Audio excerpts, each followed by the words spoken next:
Yat ebene, good morning, and welcome to Daybreak Warriors Navajo Word of the Day. Today's Navajo Word of the Day is going to be dabi'niidá, which means we're going to have a dinner or we're going to eat. Dabi'niidá. And this is usually like for a special occasion like keshmishba, dabi'niidá, we're going to be eating for Christmas. Now, to use it in a sentence, you can say 12 o'clock go dabi'niidá.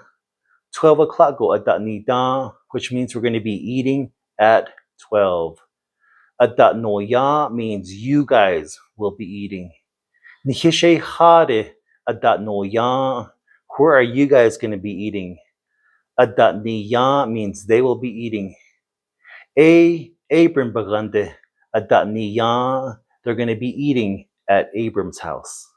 Now, this word is an intransitive verb. You're not saying what you're eating, you're just going to say you'll be eating. If you're going to specify it like turkey, you have to use a transitive verb and say zhii dabi'niidá, zhii dabi'niidá. Now, you got to make sure all the syllables are in this word. If you leave out a few syllables like say da'i'dá, that means we already ate. Da'i'dá, we're already done eating. And that is today's Navajo Word of the Day. Dabi'niidá, we're going to have a dinner. Have a nice day.